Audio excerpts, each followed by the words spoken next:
Before our wedding, she asked if she could sleep with someone else, and I said. She thought I'd never find out.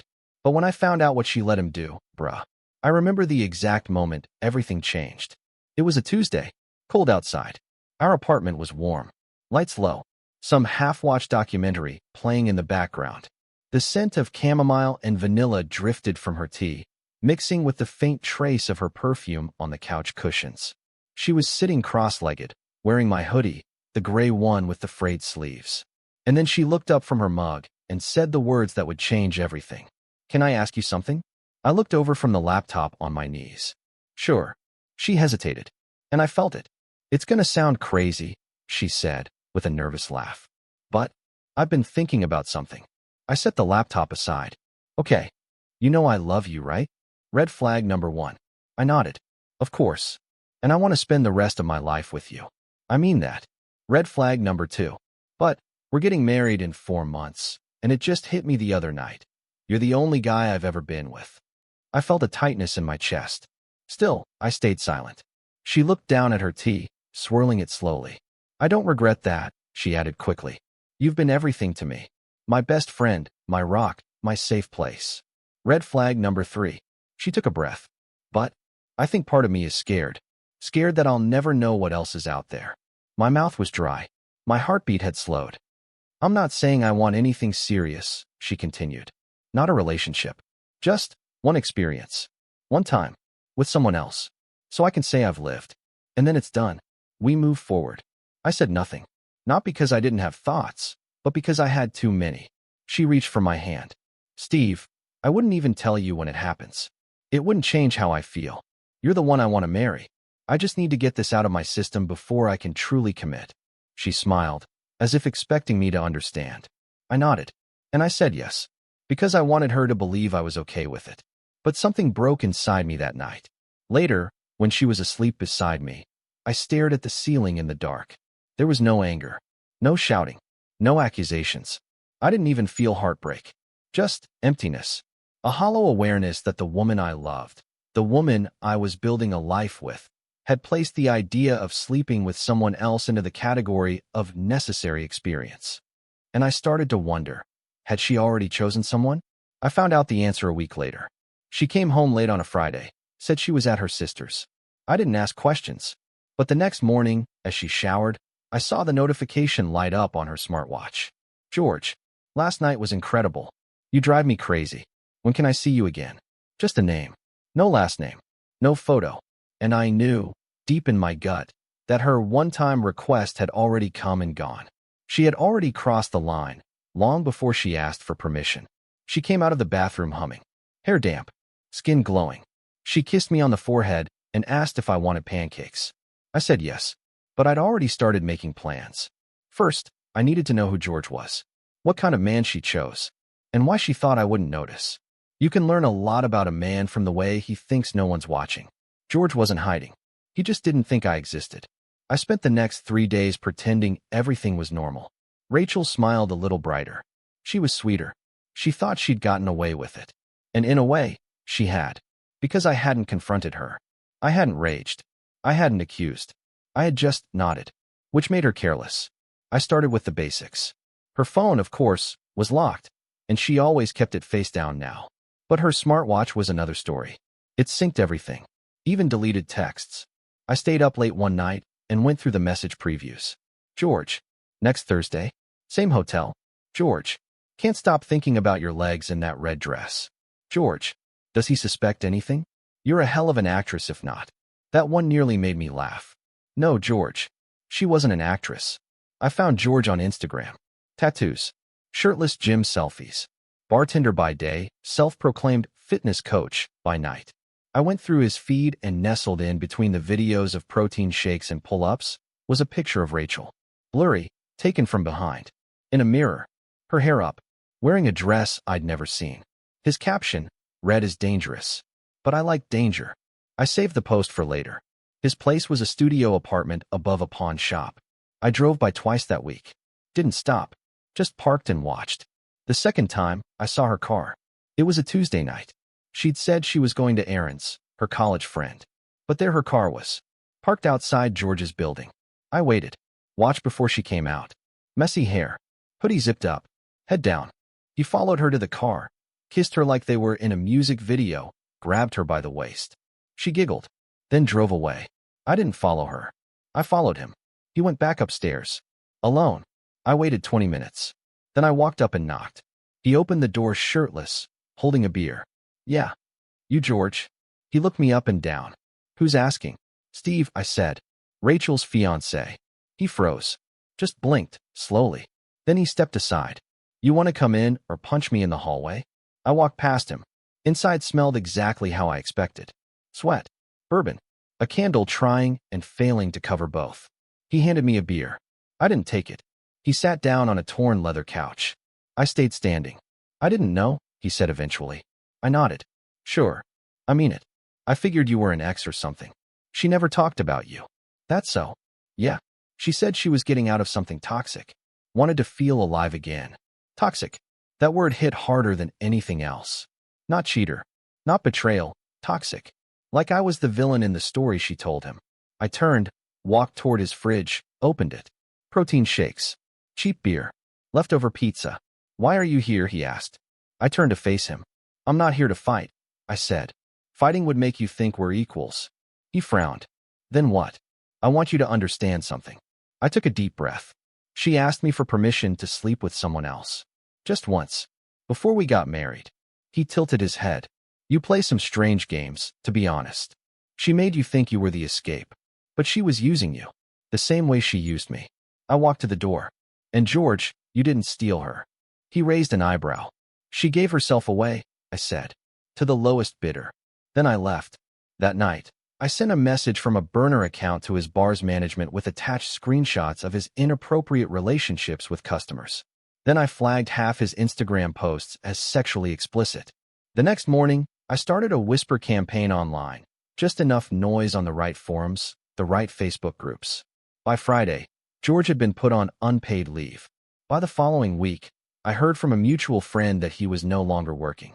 2 weeks after that, Rachel casually mentioned that George wasn't around anymore. I just nodded. She still had no idea I knew everything. She thought I had agreed to one night. 3 weeks passed between when I confronted George. 3 weeks of pretending to sleep while she curled next to me, whispering, I love you, into the back of my neck. 3 weeks of smiling through wedding planning, choosing napkin colors, tasting cakes, helping her write vows. And then, I set the table. She'd made spaghetti that night. Her go-to comfort food when she was nervous. I guess some part of her knew. She'd been overcompensating for days. More kisses, more affection, surprise takeout, midday texts like we were newly in love. She lit a candle on the table and dimmed the lights. Poured wine. Told me she missed nights like this, slow, quiet, just the two of us. I nodded, like a man who didn't know his life was already ash. She twirled her fork and talked about the honeymoon, Bali or Portugal.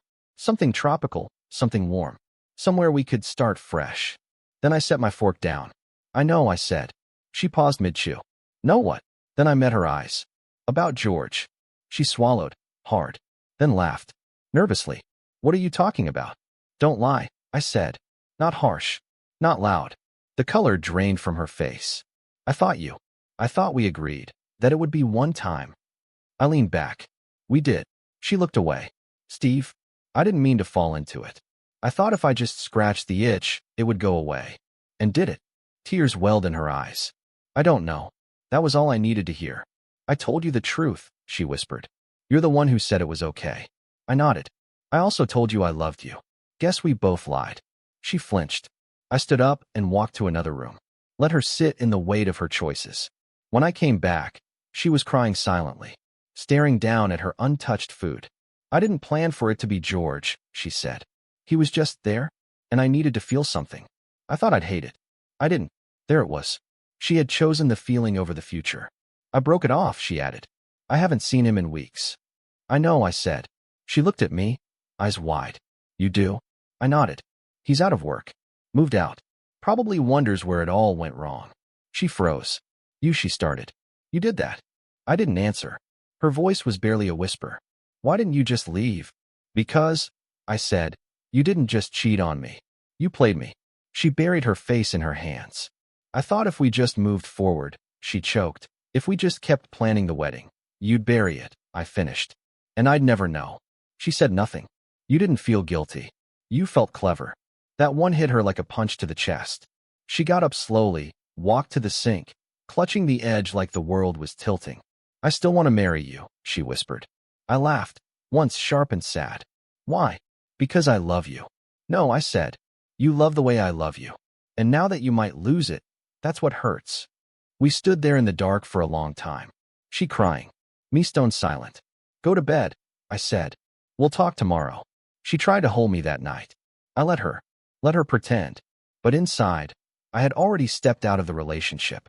Over the next few weeks, we lived like strangers who wore our old clothes. She tried harder, made breakfasts, left sticky notes on the mirror, sent me memes like we were still laughing. I didn't touch her. That's what scared her more than anger, my indifference. She'd rather I screamed. Instead, I acted like she was a ghost. What she didn't know was that I was still collecting documents. She didn't realize she was already inside the trap. It was almost too easy. She thought the worst was behind us. We'd had our big talk. She cried. I stayed calm. She confessed just enough. Claimed it was over. Claimed it didn't matter. Claimed she still wanted to marry me. I just didn't say anything at all. That was enough. But I was documenting everything. It started with her email. She'd logged in once on my old laptop, months ago, never logged out. And she was lazy with her passwords. The kind of lazy that comes from trusting someone too much. Ironic. I wasn't just reading her inbox. I was downloading the attachments, forwarding screenshots to a backup account she didn't know existed. Inside, photos she sent him, screenshots of messages, Google Maps history, an invoice from a boutique hotel she put on her card but used her maiden name to book. And worst of all, the voice notes. I'd exported her WhatsApp backup. She didn't realize it saved audio. She sent him messages late at night. After we'd gone to bed, I played them through headphones, heart dead in my chest. He kissed me goodnight, and I came straight to you. I don't know why that turns me on so much. Sometimes I wish I could tell him, just to see the look on his face. I know I'm awful, but I also know I'm yours when I'm with you. My fingers shook as I dragged each file into the folder. I wasn't going to be the guy she told stories about, the jealous fiancé who changed after marriage. No, I was going to be the man who saw through her and burned the mask. 3 weeks before the wedding, I told her I wanted to talk. She looked nervous, but hopeful. She thought it was coming, the moment I'd finally opened back up. She sat across from me in the kitchen, hands folded, hair still damp from a shower. No makeup. The girl next door look she always wore when she wanted to seem innocent. I took a long breath. You told me it was once, I said. She blinked. What? George. She swallowed. Steve, it was. I nodded. Okay. Then I stood, walked to the hallway, and came back with a flash drive. I set it on the table. She didn't touch it. What is that? Everything. She laughed, forced. Everything what? Everything I saved. Steve, messages, audio, locations, videos. Her voice cracked. You went through my phone? No, I said. You left it all out in the open. You just assumed I wouldn't look. I thought we were moving forward. We are, I said. Just not in the direction you expected. I'm sorry, she whispered. I believe you, I said. She looked up, hope flashing in her eyes. Then I added, but sorry doesn't fix what's already broken. She started crying. Real tears. The kind she usually only cried after fights with her mom or bad dreams. I was scared, she choked. I thought, I don't know, that I needed to do it before I committed. Like, if I didn't, I'd always wonder. You didn't just wonder, I said. You returned. Over, and over, and over. She covered her face. You let me kiss you after you kissed him. She shook her head. You let me plan our wedding while texting him from our bed. Steve, please. I would have forgiven a mistake, I said. But you weren't sorry. You were confident you'd get away with it. Her shoulders dropped. And that's when I saw it. Just fear. Because for the first time, she realized I wasn't the kind of man who raged. I was the kind who remembered. I didn't raise my voice. Didn't throw the flash drive. I just stood up. Keep it, I said, and I walked out of the kitchen. She didn't follow me. She stayed in that chair for hours. From that day on, we spoke less. She was careful, afraid of saying the wrong thing. But still, she didn't leave. Because deep down, she still believed I'd marry her. And I would. But not for the reasons she thought.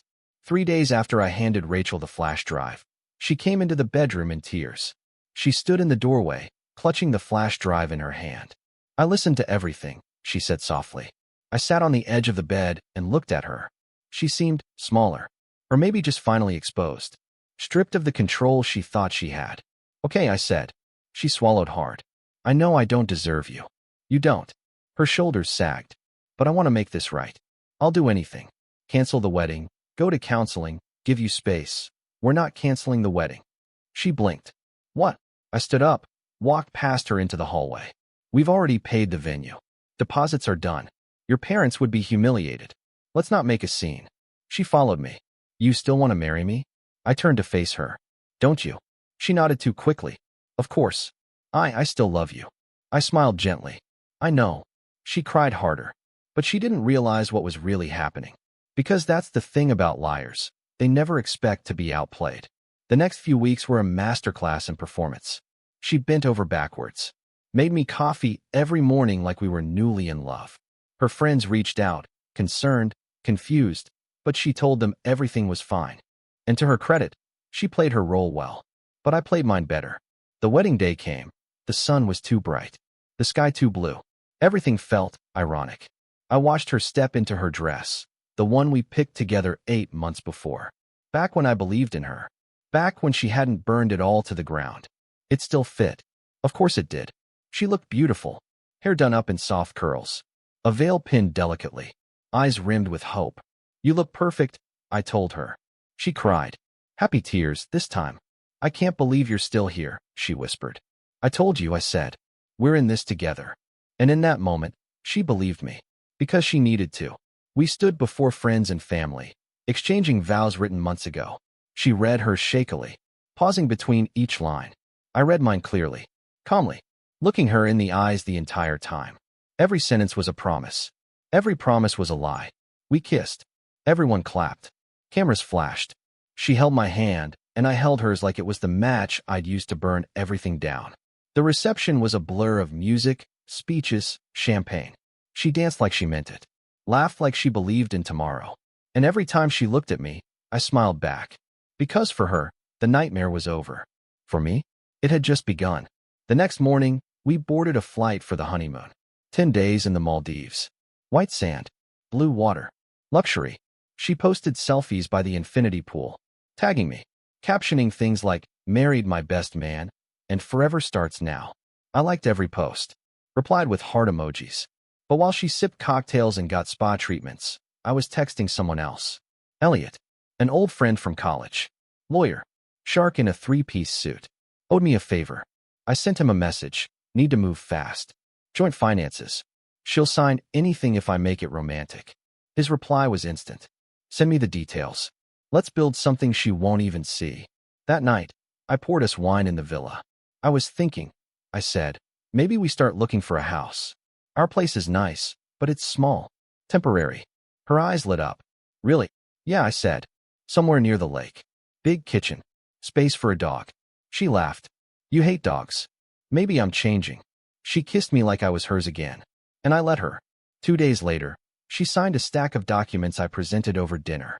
Just pre-approval stuff, I said. She didn't read them. Too busy taking pictures of her food for Instagram. I made the down payment that night. A house in a quiet neighborhood. Modern. Clean. Beautiful. Deed in my name. Every dime came from our shared account, the one we created for emergencies. She never noticed. Because when people feel forgiven, they stop looking for danger. On the last day of the honeymoon, she wrapped her arms around me in bed. This trip saved us, she said. And I kissed her forehead. It gave us a new beginning, I replied. And in a way it did. We returned from the Maldives with matching tans, 1,000 curated photos, and the illusion of a healed marriage. Rachel unpacked our bags the night we got back, humming to herself as she folded her sundresses and hung up the linen shirt I'd worn on the beach. She filled our fridge with groceries the next morning, scheduled a massage for herself, and began pinning kitchen inspiration boards for our future home. She had no idea we already had one. The house was beautiful. 2 stories, 4 bedrooms, open-concept kitchen, and a fireplace she once said reminded her of her childhood home. The place practically sold itself, but I didn't choose it because she'd love it. I chose it because it would be hers for exactly 5 months. And then it would be mine. Elliot moved fast. We'd signed everything during the honeymoon, disguised as pre-approval and registry financials. Rachel never read the fine print. She was too busy captioning photos about new chapters and soulmates. The deed listed me as the sole owner. The mortgage was signed from a trust created in my name. The funds transferred from our joint account, authorized by her digital signature during a honeymoon gift fund setup I pitched with a smile. She signed everything, smiled through it, kissed me after each page. She kept calling it our home, even though her name never appeared on a single document. I let her pick out fake plants and obsess over kitchen tile. Let her believe in the dream, because I wanted her to decorate the stage before I pulled the curtain. By month 2, we started visiting the house in person. She walked barefoot through the living room, twirling like a kid, talking about where the Christmas tree would go. "This feels like forever," she whispered. I nodded. "It is." Every Sunday, she invited her parents to see it. Her mom cried when she saw the staircase, said it reminded her of the house Rachel grew up in. Her dad offered to help build a deck out back. They brought wine, toasted to our future. Rachel smiled the entire time, and I watched her like a man watching his own movie, already knowing how it would end. But even then, part of me wondered if I could really go through with it. There were moments, small ones, where she felt like the woman I used to love. The way she fell asleep on the couch with a book on her chest. The way she sang terribly in the shower. The way she lit up when she beat me at board games. It was cruel what I was doing. But then I'd remember the voice notes, the laughter, the texts to George, the hotel receipt dated the night I stayed late at work, thinking she was home early. And the softness vanished, replaced with cold resolve. She never once mentioned George again, never asked if I really forgave her. She just moved forward. In the 4th month, everything was finalized, keys in hand, and I watched her post a photo of herself on the front porch, captioned, "Our forever home," dozens of likes, comments, heart emojis. She glowed in that photo. She didn't know it was a trap she built herself. At night, she snuggled close in bed and told me she was finally at peace. "Everything we went through, it made us stronger," she whispered. I kissed her shoulder. "It made us real." What I didn't tell her, that real was about to get very, very uncomfortable. And the mask was slipping. Slowly, she started noticing the distance again. The way I didn't touch her as much. The way I stayed up late. The way I stopped saying, "I love you" before bed. "Is something wrong?" she asked one night. "No," I lied. "You've been different." I shrugged. "We're just adjusting. It's normal." She didn't believe me, but she wanted to. So she dropped it. That's the thing about guilt. It's a parasite. It either eats away at you, or it makes you ignore everything that might prove you still deserve punishment. Rachel chose denial, and I let her, until the final paper arrived.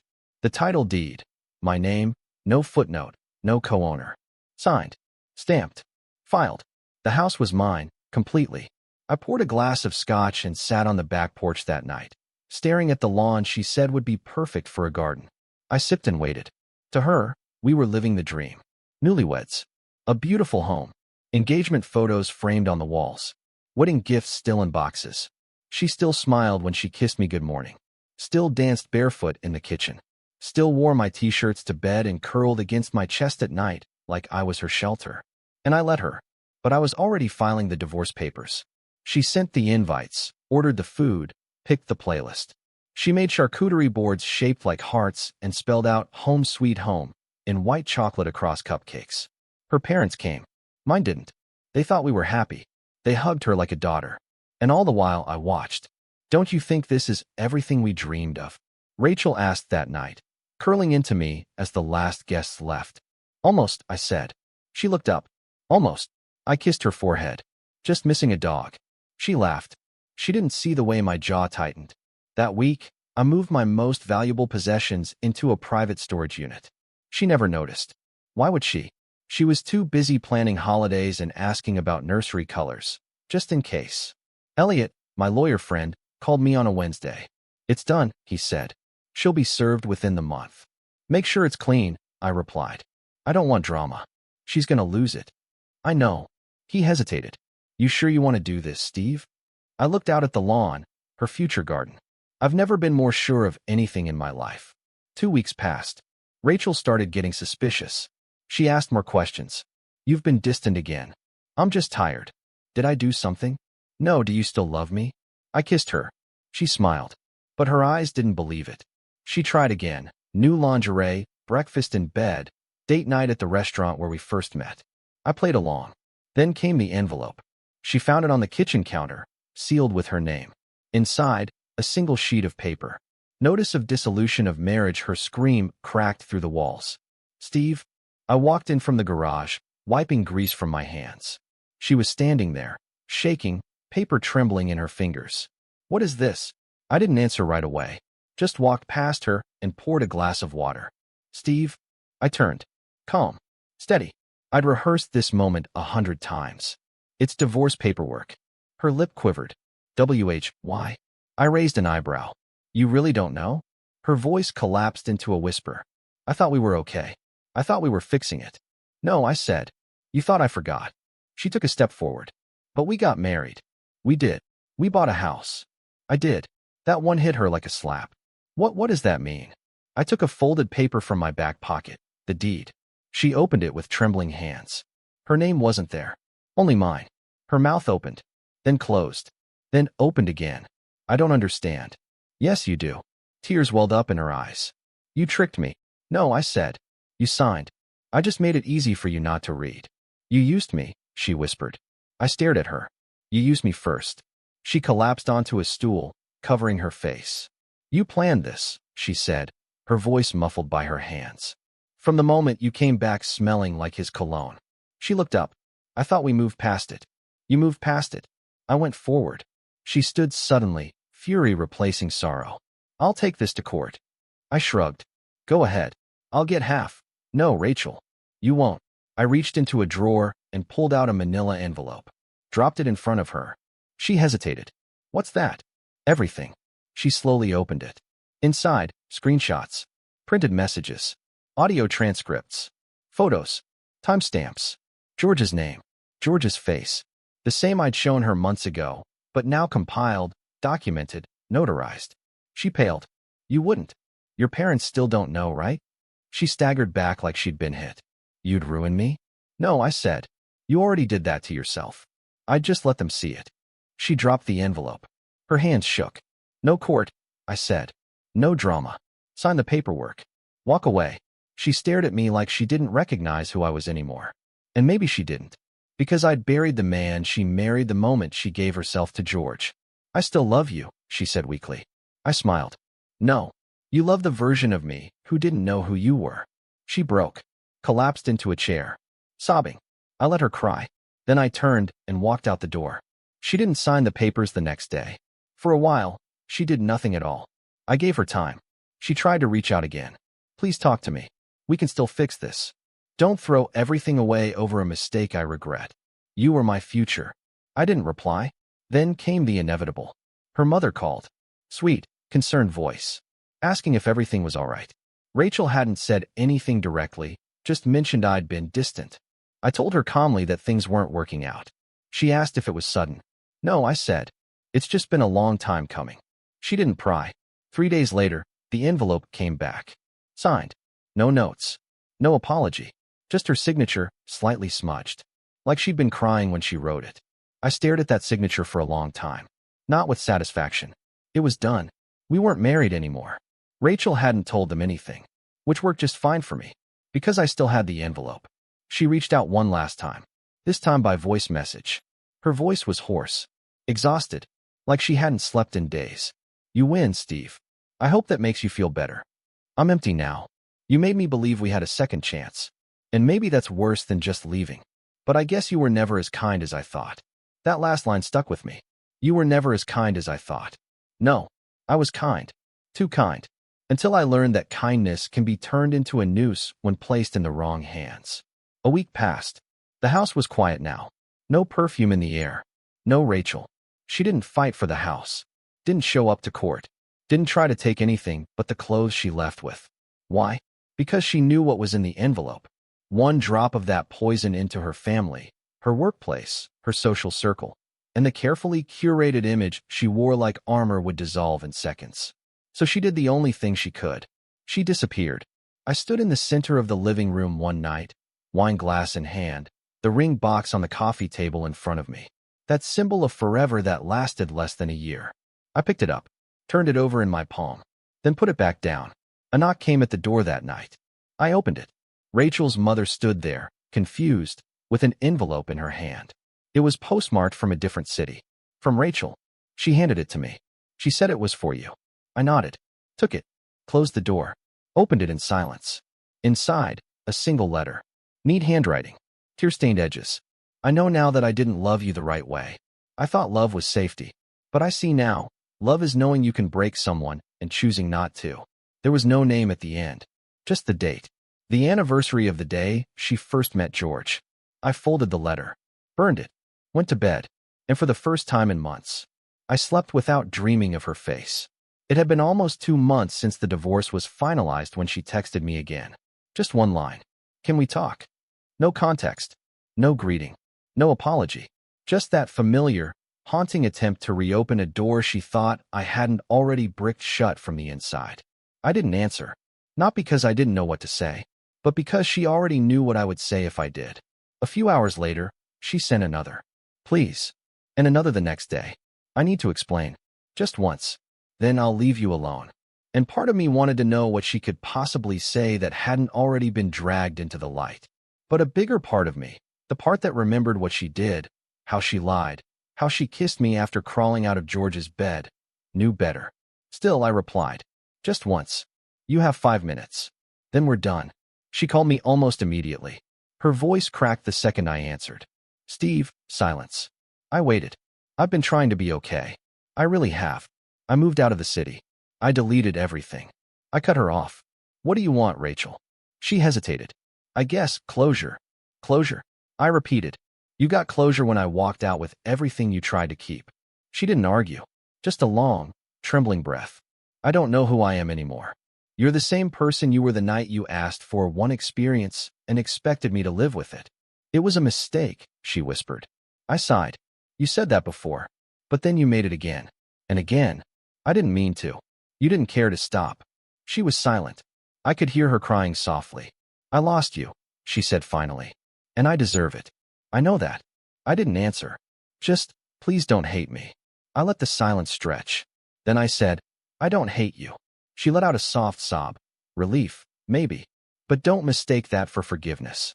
That's when I gave her the message she'd never forget. Rachel, I said, my voice steady. I have everything. She paused. What do you mean? All of it. Still. The messages. The recordings. The photos. The timeline. I kept copies. All nicely arranged. Dated. Backed up. She went quiet. You signed the divorce without a fight. You walked away from the house. Because you knew I wasn't bluffing. Steve. If you ever contact me again, if you show up, if you reach out to my family, if you try to tell your side of the story to anyone who matters, I will show your parents, your friends, your future employers, everyone. I'm not trying to do anything, she whispered, almost begging. Then keep it that way. There was a long, deep silence on the line. Then, for the first time since the night I caught her, she said something honest. Are you going to erase me? I didn't answer right away. Then, no. You'll do that yourself. I hung up, blocked her number, moved every piece of evidence to an encrypted cloud folder, changed the password, gave Elliot, my lawyer friend, access with one instruction. If she ever tries to drag my name through the mud, you hit send. He replied, copy that. Rachel never called again, never texted, never posted about me. I didn't want revenge. Not really. I just wanted to own the ending. Thank you to everyone who listened. I hope my story will be useful to you. Goodbye for now.